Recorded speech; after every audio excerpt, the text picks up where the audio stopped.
All of you. जैसा कि आपका फोर्थ पेपर है असेसमेंट फॉर लर्निंग, ठीक है, आज हम उसके बारे में थोड़ा डिस्कस करने वाले हैं। तो असेसमेंट होता है, उसके बाद आपका मेजरमेंट होता है, ठीक, हाँ ठीक, असेसमेंट होता है, उसके बाद आपका मेजरमेंट होता है, उसके बाद आपका इवैल्यूएशन होता है। तो फर्स्टली हम देखेंगे असेसमेंट के बारे में।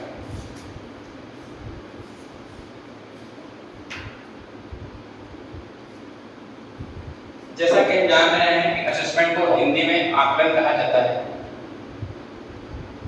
हम इसी के बारे में पढ़ने वाले हैं, तो हम इसके टाइप्स के बारे में बताते हैं। जैसा कि आप जानते हैं असेसमेंट फॉर लर्निंग होता है, असेसमेंट ऑफ लर्निंग होता है और असेसमेंट एज लर्निंग होता है। लेकिन अगर एक पर्टिकुलर हम असेसमेंट फॉर लर्निंग की बात करें या फिर ऑफ लर्निंग की बात करें तो उसके 3 टाइप्स होते हैं।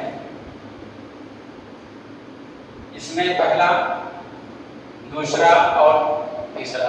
पहला में आपका होता है डायग्नोस्टिक, असेसमेंट फॉर डायग्नोस्टिक होता है, आपका सेकंड फॉर्मेटिव होता है और थर्ड आपका समेटिव होता है। ठीक हो गया, फॉर्मेटिव हो गया और तीसरा आपका होता है समेटिव। डायग्नोस्टिक वो होता है जैसे कि जब हम क्लास में बच्चों के कमियों का पता लगाते हैं उसको हम बोलते हैं डायग्नोस्टिक। उसके बाद जब कमियों को पता लगाने के साथ साथ ये फॉर्मेटिव लर्निंग क्या होता है, इसमें क्या होता है सबसे में कि हम बच्चों को जो समस्याएं आ रही हैं उसको किस तरीके से आकलन कर रहे हैं उसको बोलते हैं फॉर्मेटिव। ये क्लास में ड्यूरिंग होता है, ठीक है, और समेटिव क्या होता है जैसा कि आपका कुछ कोर्स खत्म हो गया है उसके बाद आपका समेटिव असेसमेंट होता है। फर्स्ट ईयर बच्चा जब हमारा आता है तो अब छोटा मोटा क्या करते हैं, एग्जांपल देते हैं, उसका डायग्नोस करते हैं, ठीक है।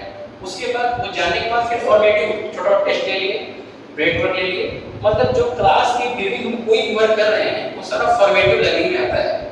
और आफ्टर क्लास जब ईयरली वाइज जो एग्जामिनेशन लेते हैं उसको हम बोलते हैं समेटिव असेसमेंट। ठीक है, धन्यवाद।